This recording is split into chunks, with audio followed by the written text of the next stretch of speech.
Opened your screen this morning and saw the headlines about Saudi Arabia and the petrodollar. You witnessed a crime scene. You witnessed the assassination of the global reserve currency system. But here's the problem. The autopsy report you are reading on Bloomberg and CNBC is fake. It is a distraction. They want you arguing about a 50-year contract that never existed, so you do not see the actual weapon that was used. The weapon is not a piece of paper. The weapon is a software program. And it was deployed in June 2024 at exactly 11:47 a.m. Eastern Standard Time when the Saudi Central Bank officially joined Project Enbridge as a full participant. That is the smoking gun. That is the moment the petrodollar system received its fatal wound. And I'm going to walk you through the autopsy step by step because the data does not lie. The central banks lie. The media lies. But the blockchain does not lie. Before we go any further, I need you to understand something. The algorithm is actively suppressing this video right now. YouTube does not want this information on the public feed because it contradicts the official narrative that everything is fine and the dollar is stable. You need to hit the like button immediately.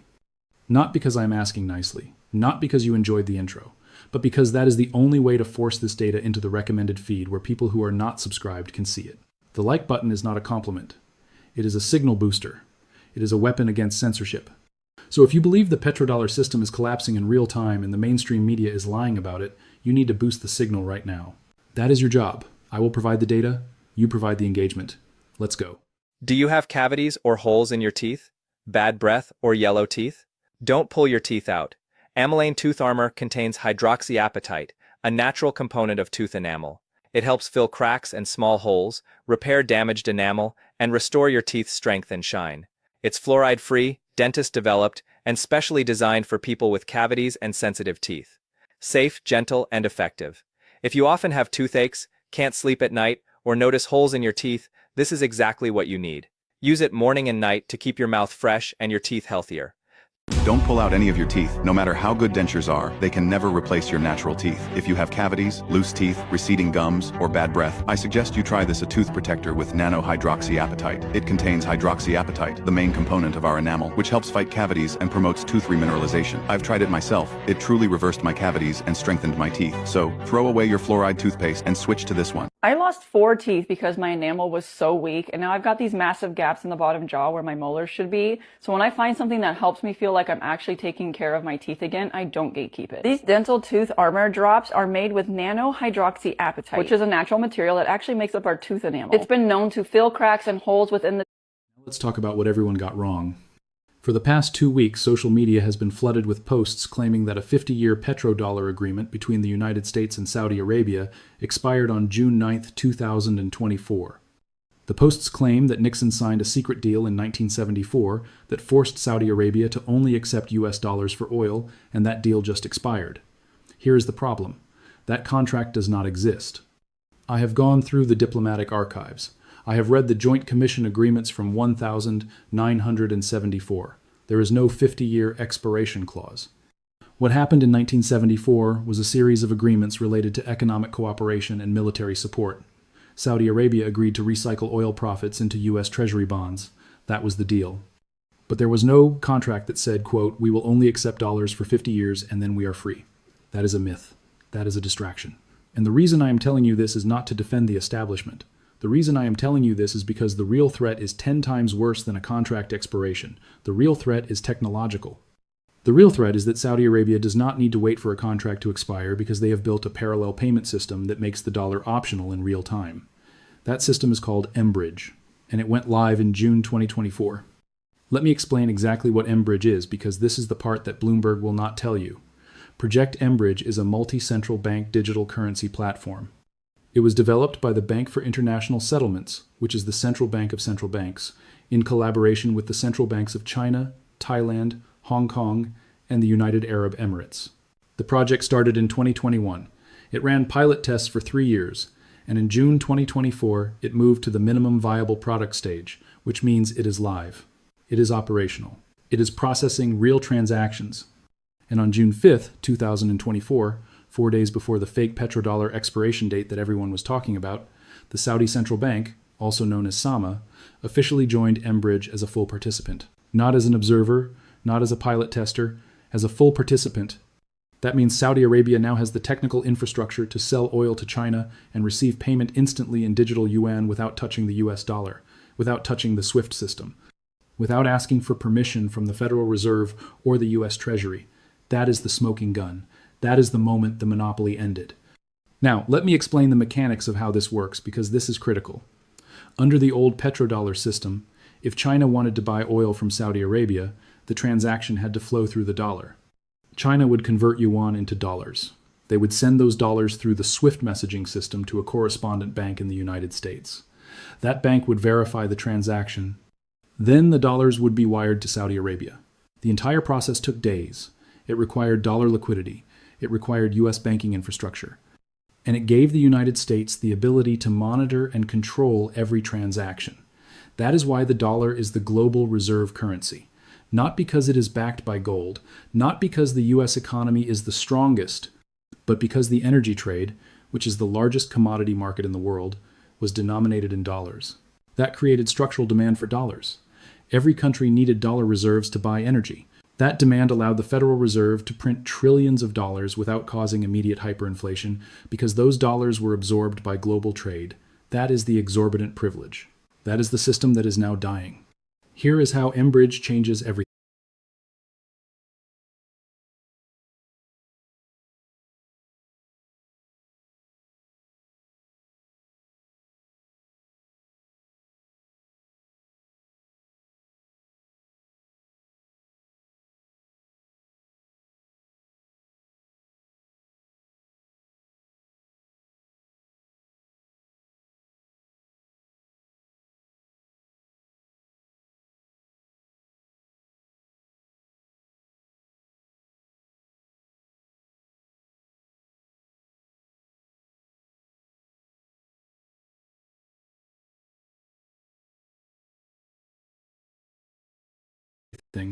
Under the Enbridge system, China and Saudi Arabia no longer need dollars.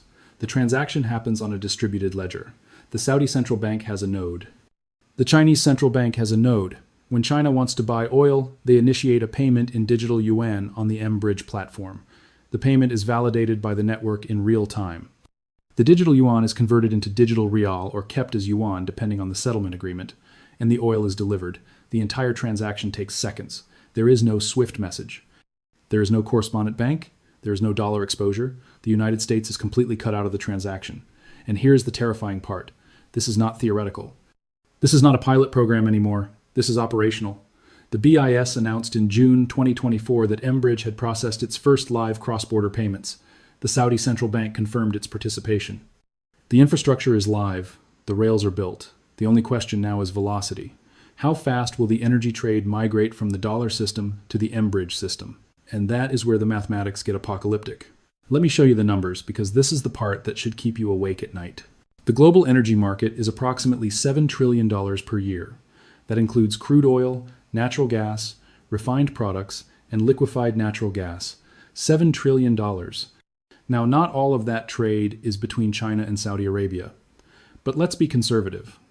Let's say that 20% of global energy trade migrates to Enbridge over the next 5 years. That is $1.4 trillion per year that no longer requires dollar settlements. Now here is the question. Where do those dollars go? Because they do not disappear. If China is no longer converting yuan into dollars to buy oil, that means China is no longer buying dollars.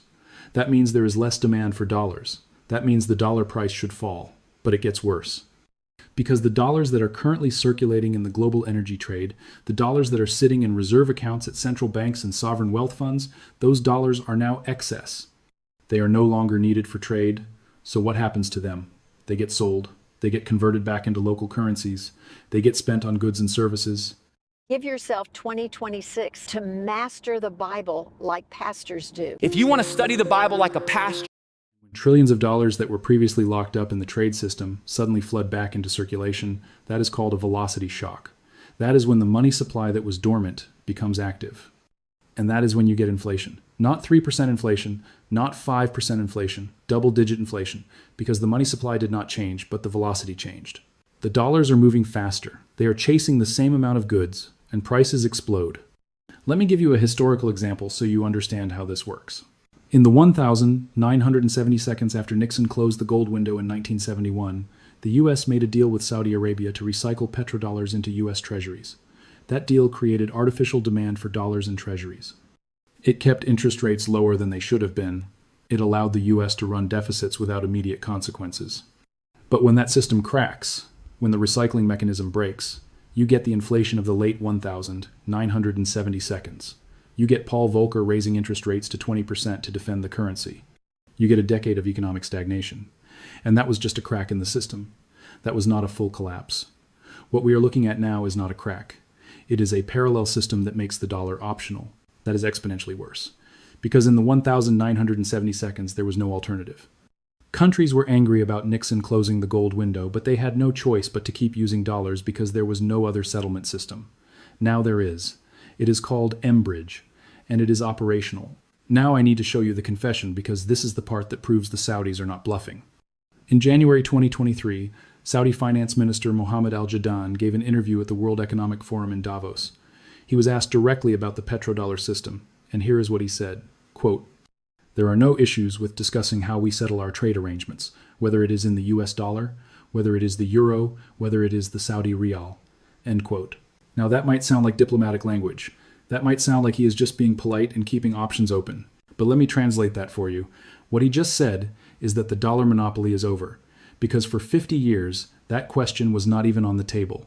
For 50 years, the answer was always the dollar. Period. No discussion. The fact that a Saudi finance minister is now saying publicly that they are open to settling oil trades in other currencies is the equivalent of a central bank governor saying, "We are considering cutting interest rates." It is a signal. It is a policy shift. And it is irreversible.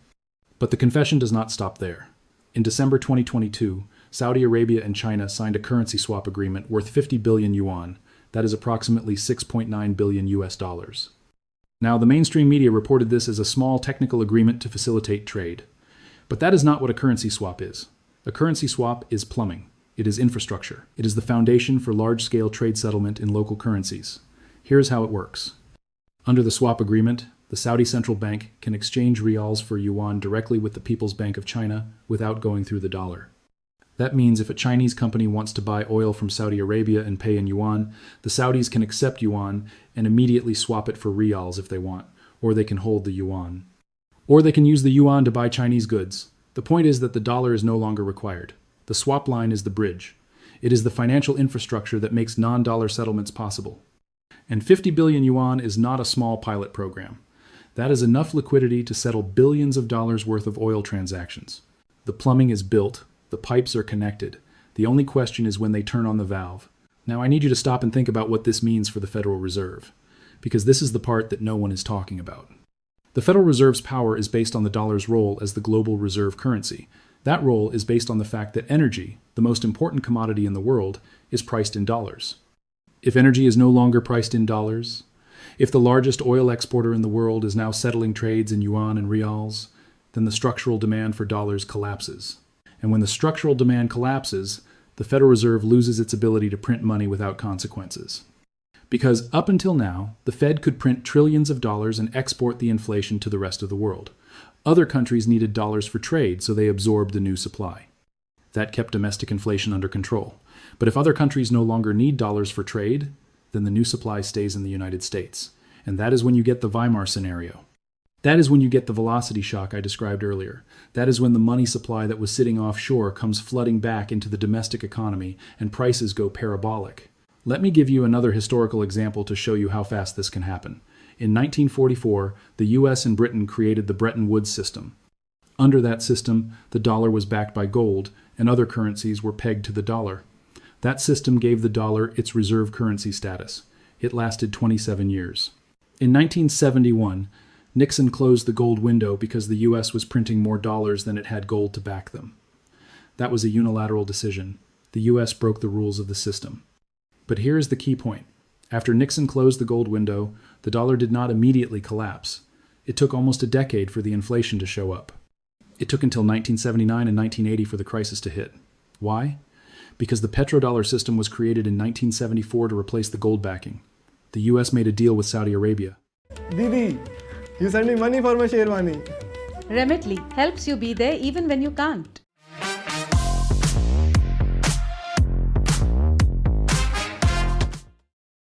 In exchange for military protection and weapon sales, Saudi Arabia would price oil in dollars and recycle the proceeds into U.S. treasuries. That created a new source of dollar demand. It gave the dollar a commodity backing. It ensured the collapse for another 40 years, but now that system is ending, and there is no replacement. There is no new deal that will create structural dollar demand. The Saudis have the technology to bypass the dollar. They have the currency swap with China. They have M-Bridge. The infrastructure is operational, and the confession from the finance minister is on the record. This is not a theory, this is policy. Now I need to bring this back to the present because the timeline is accelerating. In June 2024, the same month that Saudi Arabia joined M-Bridge, the BIS announced that the project had reached the minimum viable product stage. That means the technology is ready for commercial use. The BIS also announced that M-Bridge had successfully completed a pilot transaction involving real commercial payments between banks in China, Thailand, Hong Kong, and the UAE. Real payments, real banks, real money. This is not a sandbox anymore. This is production. And the BIS, which remember is the central bank of central banks, the institution that sets the rules for the global financial system, is actively promoting this technology. They are not trying to stop it. They are not regulating it out of existence. They are building it. They are testing it. They are scaling it. That should tell you everything you need to know about where the global monetary system is headed. The BIS has decided that the future is multi-currency. The future is digital. The future is not dollar-denominated, and they are building the infrastructure to make that future a reality. Now let me show you what this looks like on a flowchart because I need you to visualize the mechanism. Under the old system, the flow was linear. China converts yuan to dollars. Dollars flow through SWIFT. Dollars arrive in Saudi Arabia. Saudis use dollars to buy U.S. treasuries or U.S. goods. That circular flow created dollar demand at every step. It was a closed loop. The dollars always came back to the United States. Under the M-Bridge system, the flow is parallel. China pays in digital yuan. The payment is settled on the M-Bridge ledger. Saudi Arabia receives digital yuan or converts to digital rial. The dollars are not involved. The SWIFT system is not involved. The U.S. banking system is not involved. The loop is broken. And when the loop is broken, the dollars that were circulating in that loop become excess. They become hot potatoes. No one needs them. No one wants them. And they flood back into the U.S. economy. I need you to go to the comments right now and tell me what you are seeing in your local market, because the data I am showing you is macro. It is central bank policy.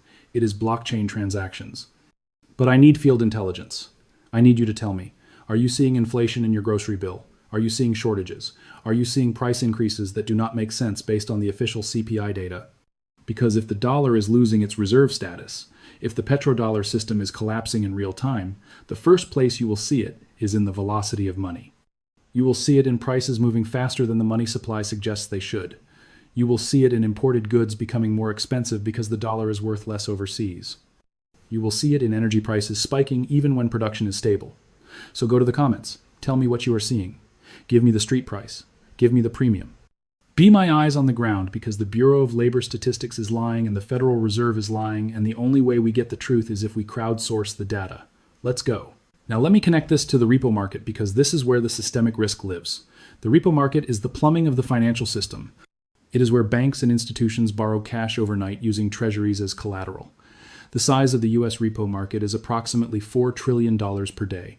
$4 trillion, that is the amount of short-term funding that is being rolled over every single night to keep the system liquid. Now here's the problem.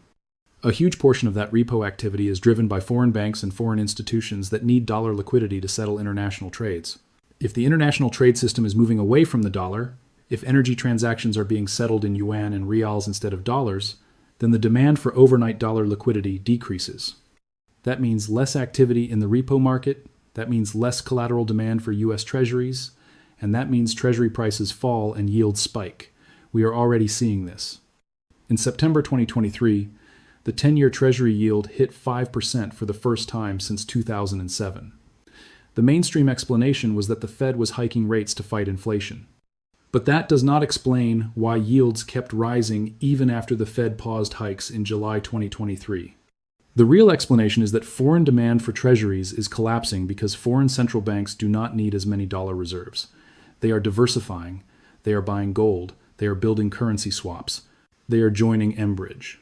And the loss of that bid is showing up in the treasury market. Let me show you the numbers on foreign treasury holdings because this is the smoking gun that confirms the trend. According to the U.S. Treasury's tick data, Foreign holdings of U.S. Treasuries peaked in 2021 at approximately $7.7 trillion. As of September 2024, foreign holdings have fallen to approximately $7.2 trillion. That is a decline of $500 billion in 3 years. Now, that might not sound like a lot compared to the total Treasury market, which is $33 trillion. But here is the problem. The trend is accelerating.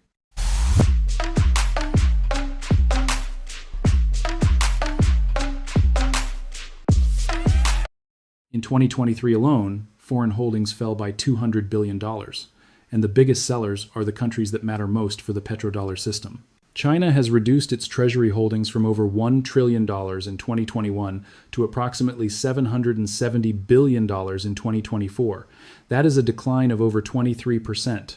Saudi Arabia does not report its treasury holdings directly, but estimates based on custody data suggest they have also been reducing their positions. This is not random. This is not noise. This is a coordinated policy shift by the largest holders of petrodollars. They are moving away from treasuries because they are moving away from dollars. Now let's talk about what happens next, because this is the part that should terrify you. If the petrodollar system is dying, if foreign demand for treasuries is collapsing, then the Federal Reserve has two choices. Choice 1, let treasury yields spike. Let the market clear. Let interest rates go to wherever they need to go to attract buyers. The problem with choice 1 is that the U.S. government is running a $2 trillion deficit. The interest expense on the national debt is already over $1 trillion per year at current rates. If yields spike to 7 or 8%, the interest expense could double. That would consume the entire federal budget. That would force austerity or default. That is not politically viable. So the Fed will not choose choice 1. They will choose choice 2. Print money and buy the treasuries themselves. That is quantitative easing. That is monetizing the debt. That is the Weimar playbook. And that is when the inflation really starts. Because when the Fed is the buyer of last resort, when the Fed is the only entity willing to absorb trillions of dollars of new treasury issuance, the market knows the game is over. The market knows the currency is being debased. And that is when you get the repricing event. That is when gold goes to $5,000 per ounce. That is when silver goes to $100 per ounce. That is when Bitcoin goes to $500,000. Not because those assets are becoming more valuable, but because the dollar is becoming worthless. Let me walk you through the timeline of how this plays out, because I want you to understand the sequence.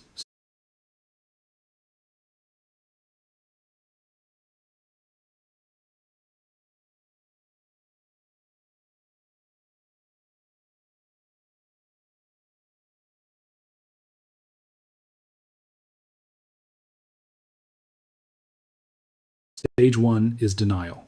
That is where we are now. The mainstream media is telling you the petrodollar is fine. They are telling you the 50-year contract story is fake news. They are telling you inflation is transitory and the Fed has everything under control. Stage 1 lasts until the data becomes undeniable. Stage 2 is panic.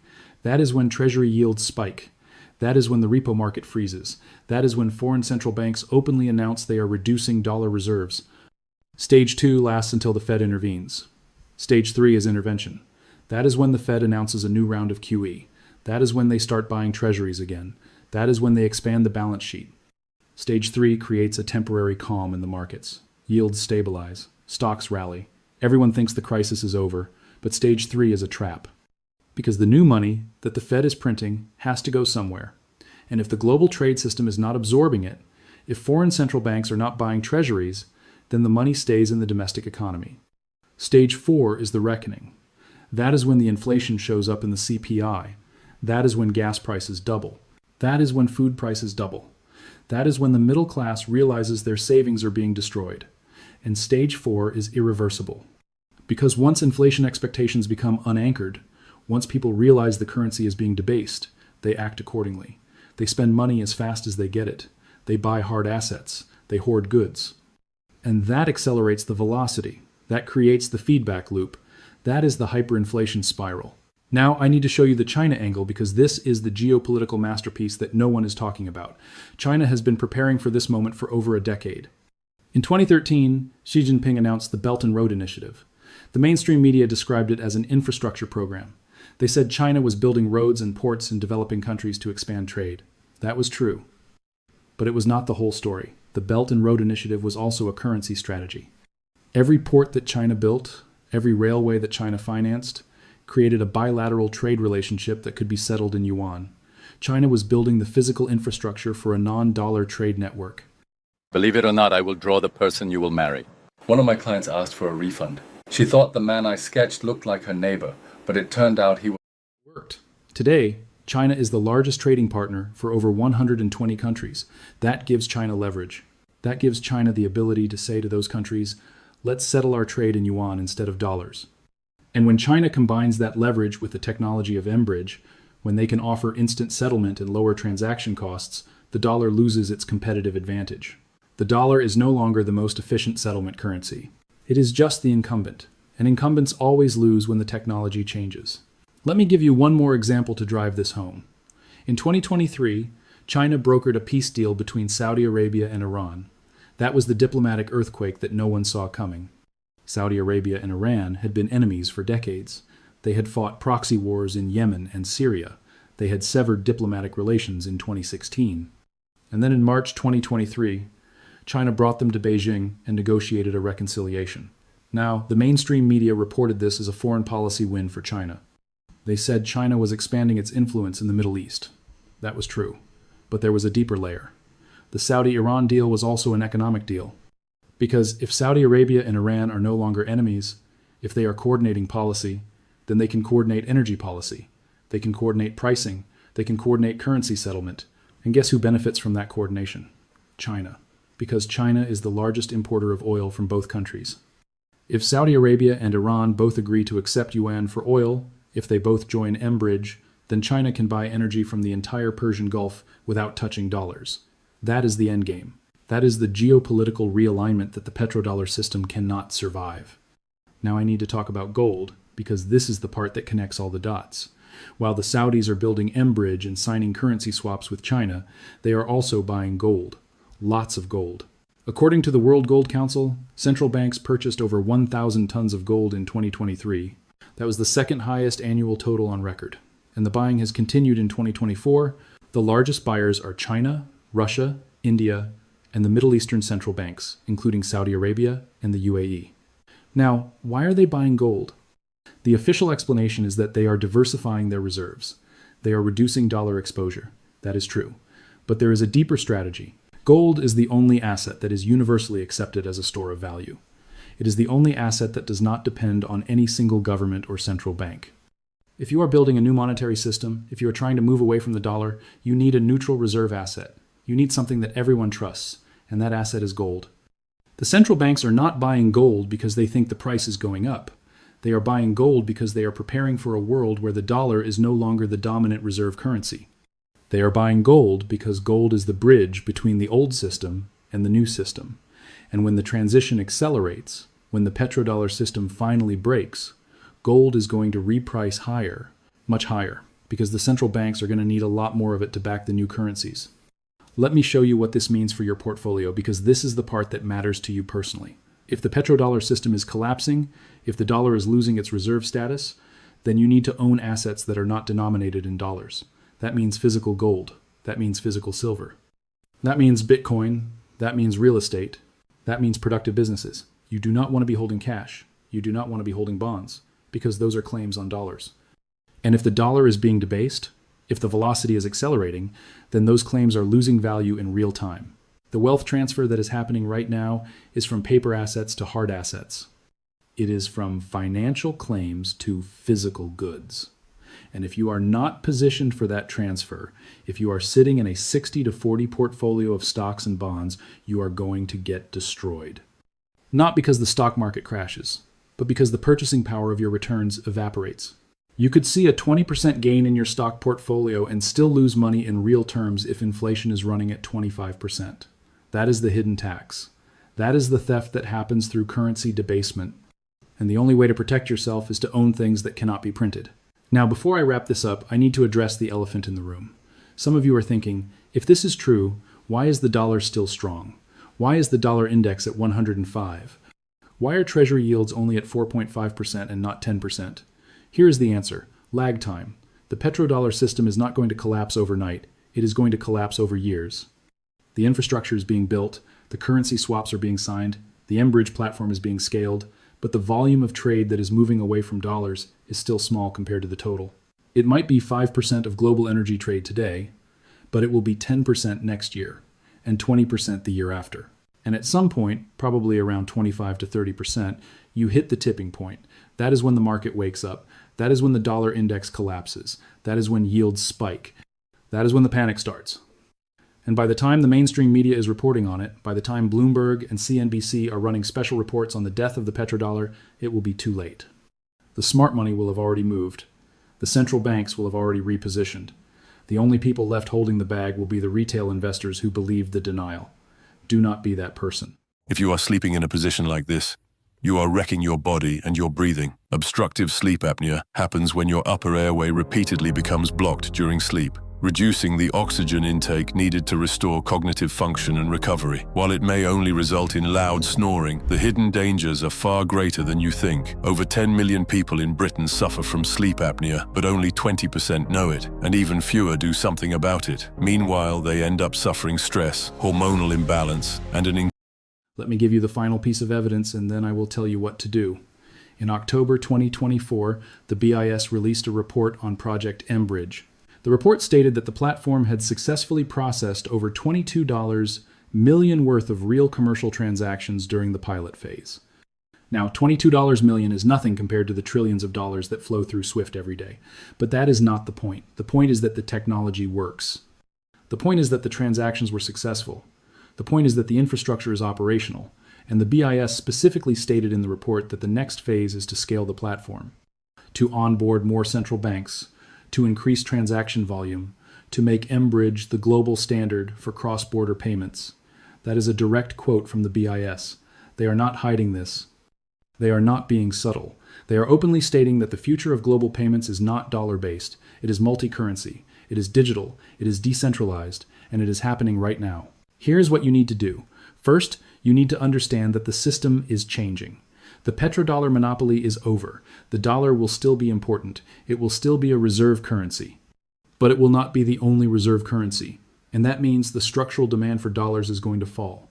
Second, you need to reposition your assets. Get out of long-duration bonds. Get out of cash. Move into hard assets.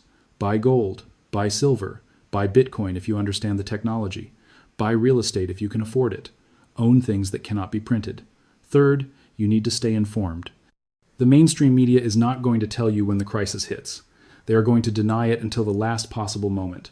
You need independent sources. You need to be monitoring the data yourself. You need to be watching treasury yields. You need to be watching foreign exchange reserves. You need to be watching central bank gold purchases.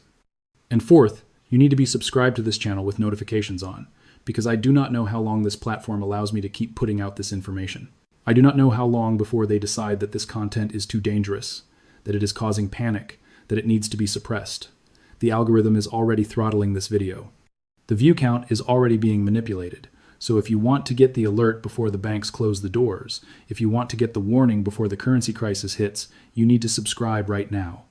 Not because you like my personality, not because you agree with everything I say, but because this is the only place where you are going to get the unfiltered data. It's what we share that keeps us together. Remitly, every transfer brings you closer.